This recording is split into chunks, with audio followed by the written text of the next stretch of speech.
Hello everyone, hope you're looking forward to the school holidays. Welcome to chapter 19 of The Boy in the Striped Pyjamas, What Happened the Next Day. So this is the concluding chapter of Boy in Striped Pyjamas.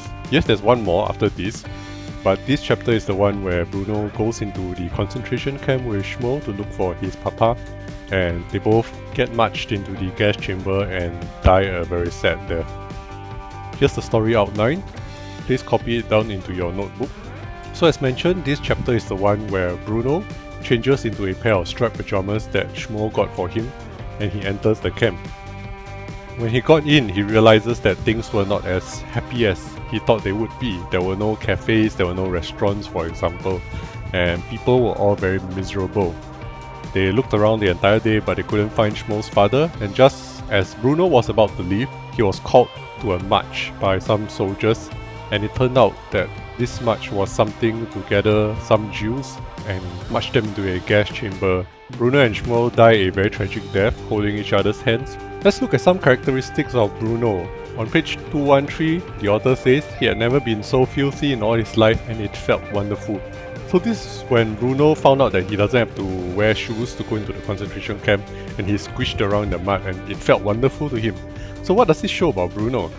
It shows that yes, Bruno is very privileged. He grew up in a very rich lifestyle and he has never experienced squishing around in mud with his bare feet. But it also tells us that Bruno is not arrogant, okay? He doesn't feel that things like playing in the mud or being dirty is beneath him. So yes, he is privileged, but he isn't arrogant.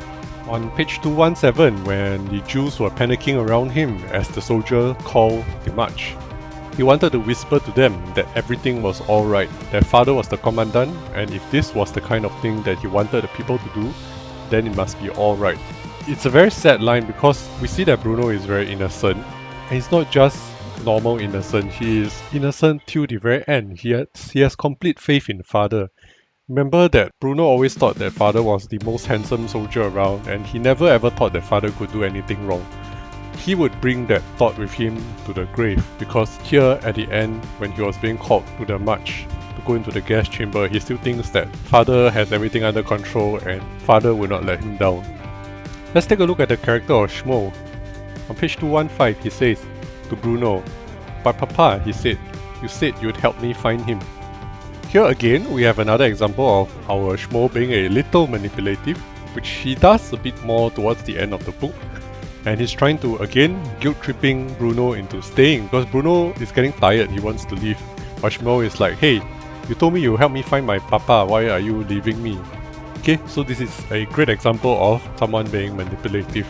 To close things off, we're going to look at some author techniques. I included this picture because it is a nice heartwarming picture that reminds you that this film is not real. So for those of you who are very affected by the death of Bruno, please look at this picture. This is a picture of the actors having fun, standing together in the sun.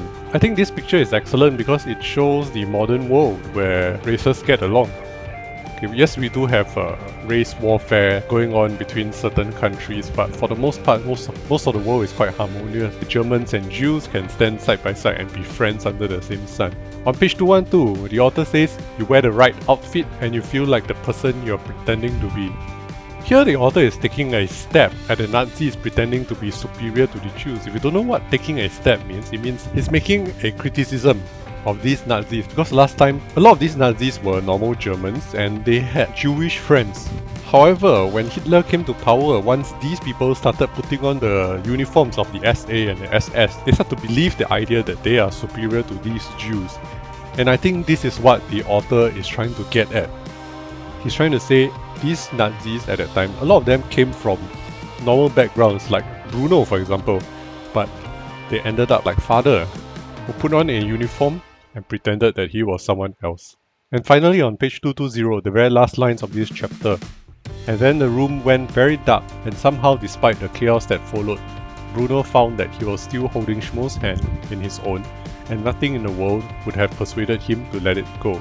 This is one of the most poignant moments in this book. Bruno dies holding Schmo's hands. The author would not have made this happen without any meaning whatsoever. So let me explain. Bruno and Schmo's death is very sad. It's very tragic. It's just like the Holocaust. The Jews dying were very sad. In fact, it's one of the most tragic things the world has ever seen. However, at that time, from this tragedy, there were many Germans like Bruno who made friends with Jews, and a lot of these Germans sacrificed their lives or put their lives in danger just to help their Jewish friends. And this is what the author is trying to say. He's trying to say that that moment of history was very dark, but there were also beams of light. People like Bruno. So this is just like the COVID-19 situation at the moment. Yes, it's a terrible thing. Many people are dying in the world. But it's also through this tragedy that a lot of heroes emerged. Okay, people who sacrifice their time to cook for others. People who sacrifice their personal protective equipment to give it to the healthcare workers. So there you have it, that's all for this chapter. There won't be an exit card question. If you enjoyed this video, please remember to smash that like button. And as always, I'll see you all when school reopens. Take care, bye bye.